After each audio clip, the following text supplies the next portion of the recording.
तो ये वीडियो शुरू होने से पहले एक छोटा सा इंट्रोडक्शन। हम बड़े इंग्लिश अकेडमी अब यूट्यूब पर भी आ गए अपने बॉन्ड्स और लर्निंग्स को और स्ट्रॉन्ग करने के लिए। इन वीडियोस के जरिए हम पूरी कोशिश करेंगे कि हम आपके सारे के सारे इंग्लिश के डाउट्स और डिफिकल्ट कॉन्सेप्ट्स को बहुत सरल भाषा में सॉल्व करें, और साथ ही साथ हम आपकी personal life, professional life, skills, communication और पर्सनालिटी में भी हेल्दी चेंजेस लाने की पूरी कोशिश करेंगे और साथ में काम करेंगे।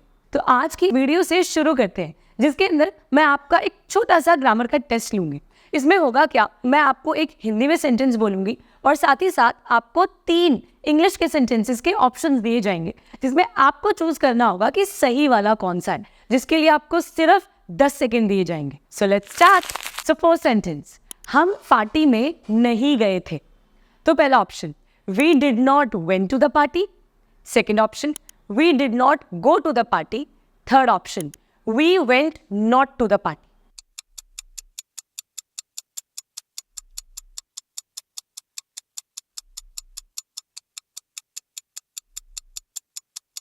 So the right answer is second option. We did not go to the party. ऐसा इसलिए क्योंकि past के लिए हम हमेशा did का यूज करते हैं एज एन हेल्पिंग वर्ब, और did के बाद हम हमेशा वर्ब की फर्स्ट फॉर्म लगाते हैं। ऐसा इसलिए क्योंकि did ऑलरेडी एक वर्ब की सेकेंड फॉर्म है, तो दोबारा वर्ब की सेकेंड फॉर्म लगाने का कोई लॉजिक नहीं है। तो हम go वर्ब की फर्स्ट फॉर्म लगाएंगे did के बाद। So the right sentence is we did not go to the party. Okay, second sentence, हम मॉल में मिले थे। Options. First option, we meet in the mall. Second option, we met in the mall. Third option, we meets in the mall.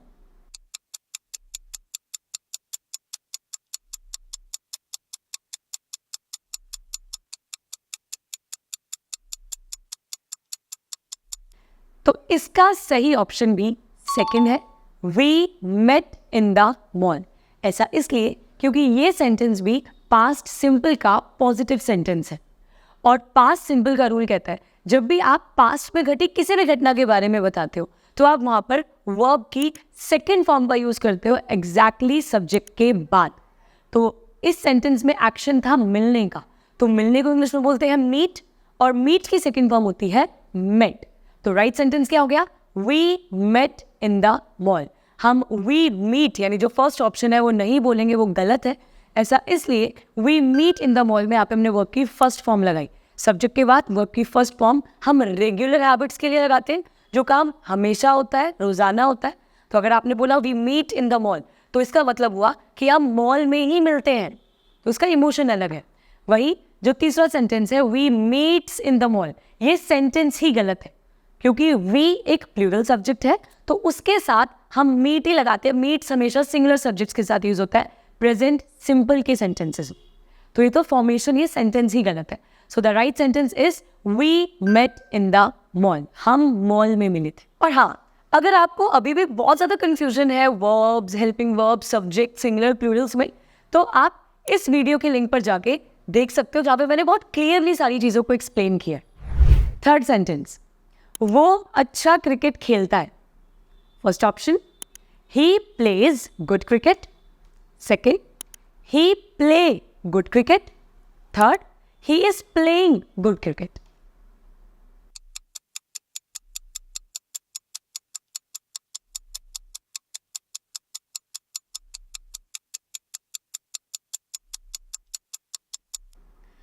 तो इसका सही answer है option first, he plays good cricket. ऐसा इसलिए क्योंकि सेंटेंस को समझते हैं, वो अच्छा क्रिकेट खेलता है, यानी कि यहाँ पे बात की जा रही है उसकी हैबिट की। उसकी हैबिट है कि वो हमेशा अच्छा खेलता है, यानी कि ये प्रेजेंट सिंपल का सेंटेंस है, यानी रेगुलर हैबिट्स। तो इस रूल के अंदर हम सब्जेक्ट के साथ में वर्ब की फर्स्ट फॉर्म का यूज करते हैं, लेकिन इसके अंदर हम किसी एक इंसान की बात कर रहे हैं, यानी कि सिंगुलर सब्जेक्ट्स। और इंग्लिश ग्रामर का रूल कहता है कि अगर सिंगुलर सब्जेक्ट का यूज किया जा रहा है तो वहां पे हमें वर्ब की फर्स्ट फॉर्म के साथ एस या फिर ईएस लगाना होगा। तो he plays is the right sentence, क्योंकि ही एक सिंगुलर सब्जेक्ट है, उसके साथ हम प्ले पे एस या ईएस लगा देंगे। He plays good cricket. वही सेकेंड सेंटेंस, ही प्ले गुड क्रिकेट, ये गलत है, क्योंकि जैसे मैंने बताया सिंगुलर सब्जेक्ट और सिंगुलर सब्जेक्ट के साथ एस या एस लगता है, लेकिन सेकेंड सेंटेंस में ऐसा नहीं है। वहीं तीसरा सेंटेंस गलत है, क्योंकि इस सेंटेंस के अंदर बोला जा रहा है he is playing good cricket, यानी वो अभी अच्छा क्रिकेट खेल रहा है, इसी मूवमेंट में, इसी क्षण में अच्छा क्रिकेट खेल रहा है। लेकिन ऐसा तो कुछ बोला ही नहीं गया, उसमें बोला गया है कि वो हमेशा खेलता है, वो अच्छा खेलता है, इसीलिए तीसरे वाला सेंटेंस गलत है। फोर्थ सेंटेंस, क्या तुम स्कूल जाते हो? First option, do you go to school. Second option, does you go to school. Third option, do you going to school.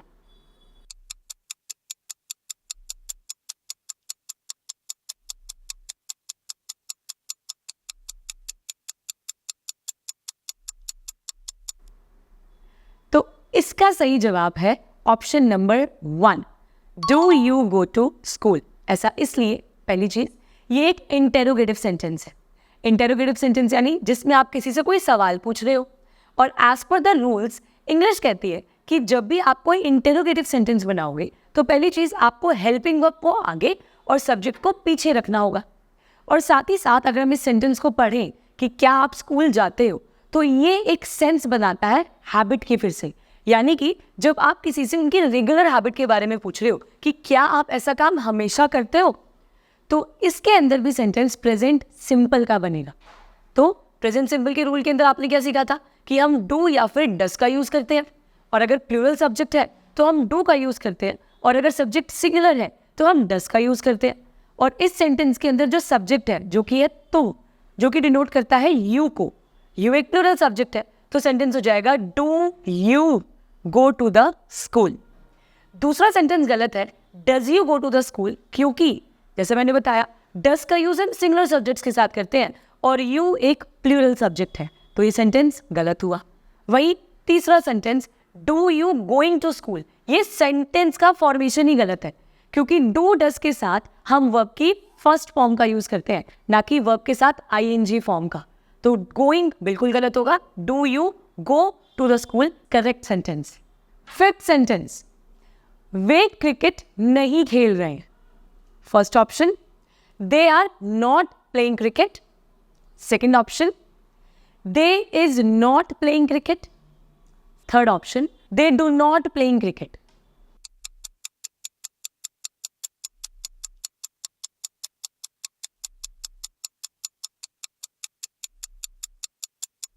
तो इसका सही जवाब है पहला वाला option, they are not playing cricket. ऐसा इसलिए, मैं बताती हूँ, इस सेंटेंस के अंदर बात की जा रही है एक प्रेजेंट में किसी एक्शन के होने की, राइट? और साथ ही साथ ये एक नेगेटिव सेंटेंस है।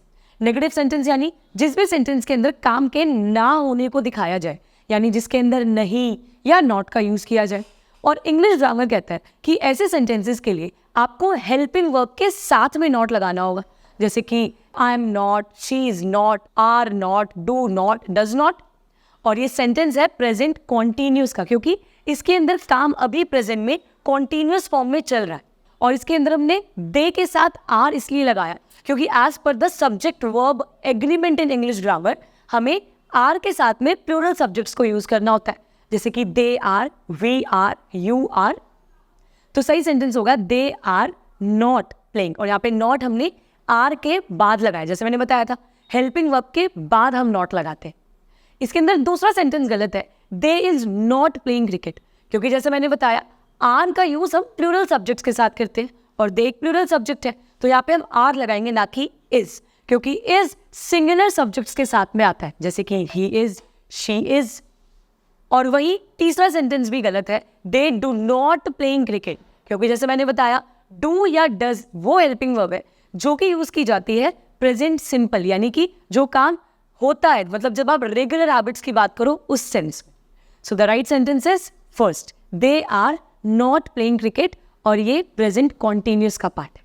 सिक्स्थ सेंटेंस, क्या वो कॉलेज गई थी? First option, did she goes to the college. Second option, did she go to the college. Third option, did she went to the college.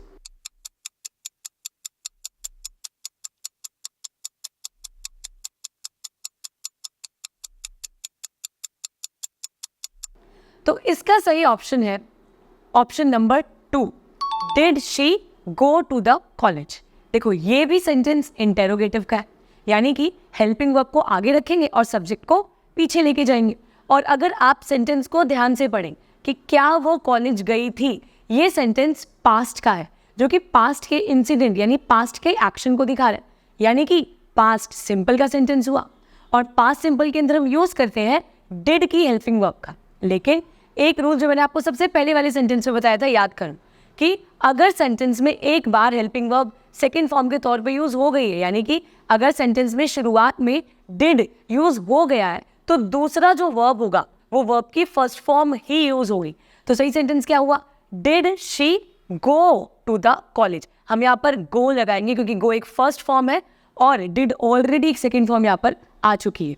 तो जो पहला ऑप्शन है did she goes to the college, ये गलत है क्योंकि goes के साथ तो हमने एस लगा दिया और वो प्रेजेंट सिंपल में लगता है, ना कि पास्ट सिंपल में, और सेंटेंस पास्ट का है।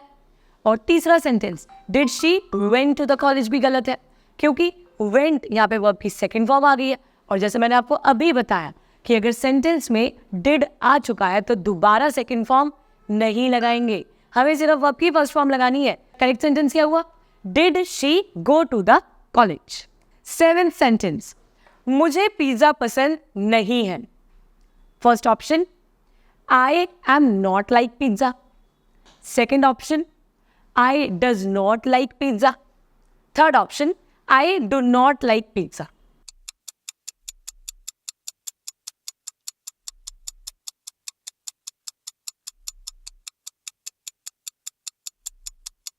तो इसका सही आंसर है option number 3, I do not like pizza, क्योंकि सेंटेंस है मुझे पिज्जा पसंद नहीं है। अगेन ये एक ऐसा इमोशन है जिसके अंदर आप अपनी लाइकिंग्स अपनी डिसलाइकिंग्स के बारे में बता रहे हो, यानी कि एक तरीके से आपकी हैबिट ही हुआ ये भी, राइट? तो इसके अंदर भी हम प्रेजेंट सिंपल का सेंटेंस बनाएंगे। और प्रेजेंट सिंपल का सेंटेंस क्या कहता है कि आपको नेगेटिव सेंटेंस में डू या डस के साथ नॉट लगाना होगा। और यहाँ पे बात मेरी खुद की जा रही है, यानी आई एक प्लूरल सब्जेक्ट होता है, तो उसके साथ हम हमेशा डू नॉट का यूज करते हैं। तो आई डू नॉट, और पसंद करने को बोलते हैं like, I do not like pizza. और जो पहला सेंटेंस है आई एम नॉट लाइक पिज्जा, इसका सही मतलब होता है कि मैं पिज्जा के जैसी नहीं हूं। तो ये तो फॉर्मेशन ही गलत हुआ एक तरीके से देखा जाए तो ये सेंटेंस गलत है। और वही अगर दूसरा सेंटेंस देखा जाए आई डज नॉट लाइक पिज्जा, इसके अंदर डज आ गया है और डज सिंगुलर सब्जेक्ट्स के साथ आता है, लेकिन यहाँ पे तो आई जो कि प्लूरल सब्जेक्ट की तरह ट्रीट किया जाता है वो यूज हुआ है, क्योंकि बात मेरी खुद की जा रही है। तो मुझे पिज्जा पसंद नहीं है, इसका सही सेंटेंस होगा आई do not like pizza. 8th sentence, Ayush के पास एक बड़ा घर है। Option 1, Ayush has a big home. Second, Ayush have a big home. Third, Ayush is a big home.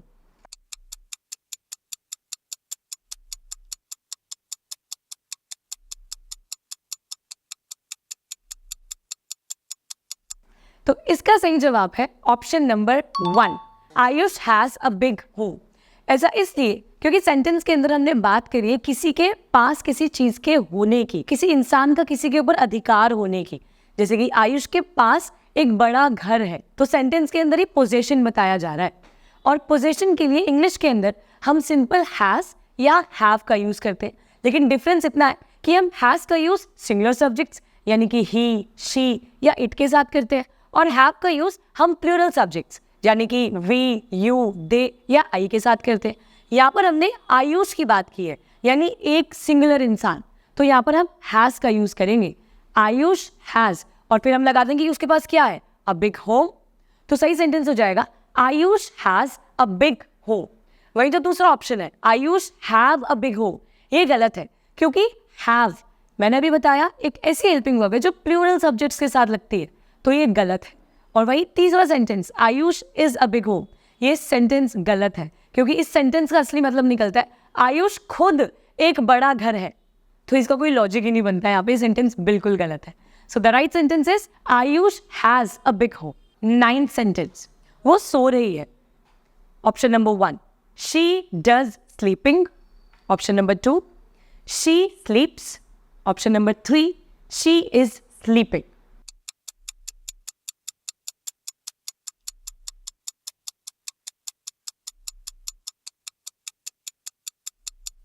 तो सही जवाब है option number 3, she is sleeping.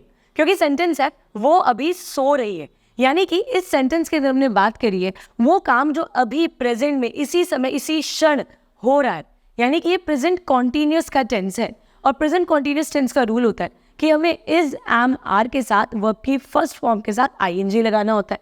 और यहाँ पर हम बात किसी एक लड़की की कर रहे हैं, यानी कि सिंगुलर सब्जेक्ट है, तो इसके अंदर हम इज का यूज करेंगे, तो हो जाएगा शी इज, और काम हो रहा है सोने का, तो स्लीप के साथ ING, she is sleeping is the right sentence.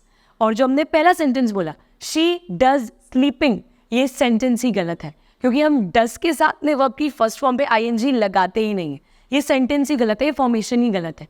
और जो दूसरा सेंटेंस है शी स्लीप्स, इसका मतलब है कि वो सोती है, ये रेगुलर हैबिट का सेंटेंस है। लेकिन हमने जो सेंटेंस में बात की है वो है कि ऐसा काम अभी हो रहा है, वो अभी सो रही है, ना कि हमने बोला कि वो सोती है। 10th सेंटेंस, हम लोग नहीं चिल्ला रहे थे। Option 1, we were not shouting. Option number 2, we did not shouting. Option number 3, we was not shouting.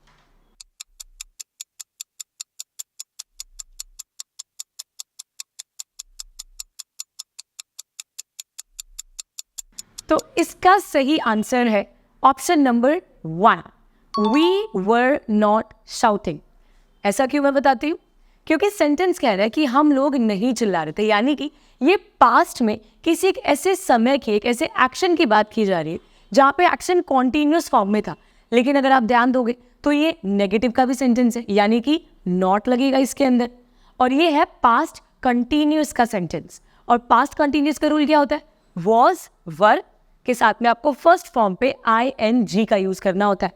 Rule बड़ा सिंपल है, वॉज के साथ आप सिंगुलर सब्जेक्ट्स लगाते हो, ही, शी, इट, और साथ ही साथ आई भी हम वॉज में लगाते हैं। और वर का यूज करते हैं प्लूरल सब्जेक्ट्स के साथ, जैसे कि वी, यू और दे। अब इस सेंटेंस के अंदर बात की हुई है हम सब की, कि हम लोग नहीं चिल्ला रहे थे, तो अब हम के लिए हम यहाँ पर वी का यूज करेंगे, तो वी प्लूरल है तो हम वर लगाएंगे, वी वर। अब नेगेटिव सेंटेंस है तो हम नॉट लगा देंगे, वी वर नॉट। और काम था चिल्लाने का, चिल्लाने को इंग्लिश में बोलते हैं शाउट, शाउट के साथ ING लगा देंगे, शाउटिंग। तो करेक्ट सेंटेंस क्या हुआ, वी वर नॉट शाउटिंग।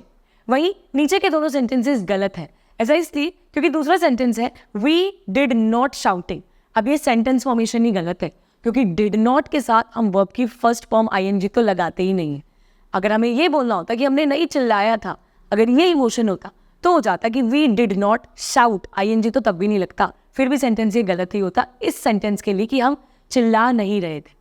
और जो इसका दूसरा सेंटेंस है वी वॉज नॉट शाउटिंग भी गलत है, क्योंकि जैसे मैंने अभी बताया वॉज का यूज हम सिंगुलर सब्जेक्ट्स के साथ करते हैं, लेकिन वी एक प्लूरल सब्जेक्ट है, सो हम लोग नहीं चिल्ला रहे थे। इसका करेक्ट सेंटेंस होगा वी वर नॉट शाउटिंग। आपका कितना स्कोर आया आउट ऑफ 10 हमें कमेंट करके ज़रूर बताइएगा। और साथ ही साथ ऐसी और भी वीडियोस हम लेकर आते रहेंगे आपके लिए, जिसके ज़रिए आप अपनी इंग्लिश के साथ साथ अपनी बाकी प्रॉब्लम्स को भी सॉर्ट कर सकें और आपके सारे सवालों के हम जवाबों को, आपके सारे के सारे कन्फ्यूजन्स और डाउट को हम बहुत सरल भाषा में सॉल्व कर सकें। तब तक के लिए आप हमारे चैनल को सब्सक्राइब कीजिए and stay tuned with us. Thank you so much.